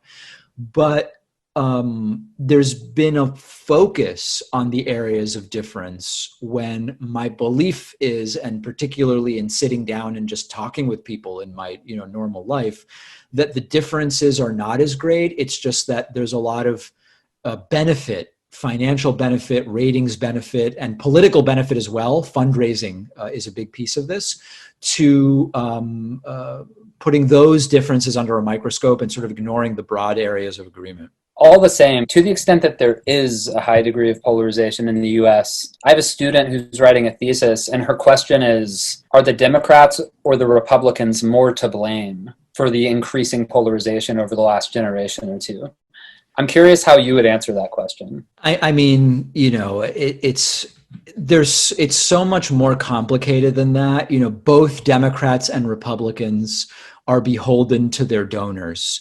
Both Democrats and Republicans use lobbyists almost to the same degree, although for different things. I mean, I think certainly there's a way in which, I won't say Republicans, but the right have made their positions more extreme to pull the Overton window to the right that has not been exactly matched by Democrats. But the reason I think it's a sort of fraught question is that you could have both parties responsible for a similar amount of what we've seen, but one party might be doing it in response to the other. This is theoretical now. And then you would have to think about, well, how do we assign blame in that sense? And it's a very complicated question. I think the sort of less partisan way to say it would be that the way in which politics is financed and the way in which money is raised have encouraged the status quo to perpetuate itself. And both parties have been players in that. And we can argue over the degree to which each party has done it and the ways in which each party has done it. I don't think it's equal, but it's far more nuanced than any 3-minute answer could possibly outline. For me personally, I think the growing environmental crisis that we see in this world is the most pressing issue, in my opinion. And you saw in the Democratic primary, a candidate like Jay Inslee made that the center of his platform. That's what he ran on. And obviously, many Democrats, advocate on behalf of potentially Green New Deal. I mean, that's more of a progressive thing. Joe Biden doesn't necessarily fight for that, but he has some sort of version. He has the Joe Biden plan or something like that. I guess my question would be, when looking at this climate crisis that we have, are you disheartened to see that it's not at the center of more of our candidates' platforms, or do you think that because the economy and like the pandemic is kind of occupying our minds, that it's okay, at least for the present moment, that we're kind of occupying our focus elsewhere? Well, one thing that's interesting is the pandemic has been great on this sense, because consumption of gasoline and jet fuel is down dramatically. So in a weird backward sense, the pandemic has been good for the climate. But I understand that that's not really the point of the question. Yes, so climate is one of the meta issues on which all activism is really based. And I've said this before. Campaign finance, how politics is financed, is at the very top, whether you care about abortion or education or net neutrality or whatever the case may be. How politics is financed is a meta issue. How our elections are run, whether we have a popular vote versus electoral vote system, or whether we have ranked choice voting versus first past the post. So how we count votes, huge part, no matter what issue you care about. And then climate and healthcare. If you're sick, it's hard to be an activist. And if your house is underwater, it's also hard to be an activist. So meta issue, huge importance. I do think that, much like we were talking about earlier with Will's question about why aren't we calling out China more and understanding the fundamental economic relationship that exists there, much in the same way, we have a system that is not really built around being proactive. We saw that with coronavirus. It doesn't really pay to be proactive. And so, unfortunately, what we're seeing going on right now is that until it becomes not just like people are dying from air pollution, as is already happening, or some people are having to move because the sea level has risen. It's not, sadly, it's crazy to say this, it's not disastrous enough yet that it has gone completely mainstream where it becomes 24/7 coverage the way coronavirus has been now for several months. And it is completely disheartening, because this is not really the type of thing where you can just say, okay, now it's a problem, so now we'll actually fix it. It is something that you need time to deal with. And when you fall behind a day, you now need 2 days to fix that. You're now 2 days from where you were. So yes, to answer the question, it is disheartening. I do think that it is understandable that during the pandemic it's been less less present, but also there have been some benefits in terms of the climate during the pandemic. Are you willing to make an election prediction? And if so, like, how specific will you be? Are you willing to be? I mean, I've said that based on the polling, if we don't account for shenanigans, I think somebody used the term earlier, I think it was you, I think that there's a very good chance that Joe Biden wins. But given what happened in 2016, given the willingness to say openly, I mean, we knew it even without it being said openly, but given the willingness to say openly the ways in which the administration is going to try to turn some of the state and county systems in their favor and use lawyers and whatever, I really don't know. And I wouldn't want, I mean, even in Massachusetts, I think every single person should go and vote. Even in Idaho, or, you know, the reddest of the red states, I think really everybody should vote. So, I mean, if you said bet money, I would bet Biden wins. So maybe that's ultimately what it comes down to. But when it's a 70% chance or an 80% chance or a 90% chance of Biden, while mathematically that means very different things, for me, I think everybody should have the mindset that their vote could be the vote that decides their state. And if I thought my vote could decide my state, I sure as hell would be voting. Curious, favorite Democratic politician currently, and favorite Republican politician currently? You know, I'm so terrible for this because I don't particularly like politicians, and I think so many have cults of personality around them, and they are almost like pseudo deified when they're just people that are marginally more narcissistic than the average person. That's, you know, much like CEOs, that's what we're talking about. So I really don't have that. I mean, some of the people I know personally who I think are really good faith actors, which matters to me, would be folks like Congressman Ro Khanna. I think is a really, really interesting guy who you don't have to agree with him, but he's been willing to say certain things that a lot of Democrats aren't, for risk of being, accused of being outside of the mainstream of the party or whatever the case may be. So Ro Khanna is an interesting guy. I'm sort of blanking on others now, but I really don't tend to think of politicians in that way. Final question, this will close it out. Just curious about your information diet. How do you learn about politics and related issues? What is your method?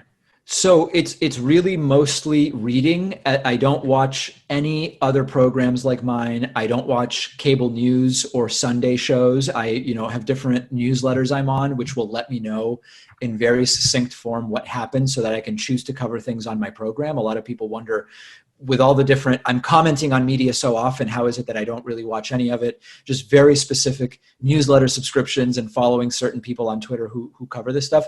Mostly I'm reading books. I'm reading a lot of nonfiction, everything from philosophy to history to economics, and using that to kind of frame, what actually happens each day. Even though there's 24-hour news channels, you don't need 24 hours to understand what happened in any particular day. So it's really reading news and following people I trust and respect on Twitter, and then reading a lot of nonfiction to be able to kind of synthesize what's happening day to day. And can you name any of those people you respect on Twitter?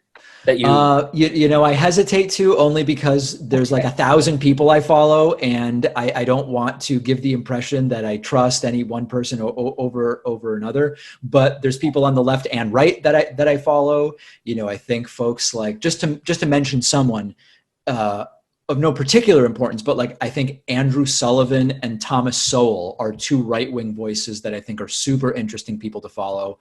Thomas Sowell, an economist; Andrew Sullivan, more of a cultural critic and political commentator. And so those would be just two very random examples of people. But really, 85% of what I'm consuming is nonfiction long-form books, which I think are indispensable to be able to have a framework with which to understand what's going on. Well, David, thank you so much for joining us for this 2 hours.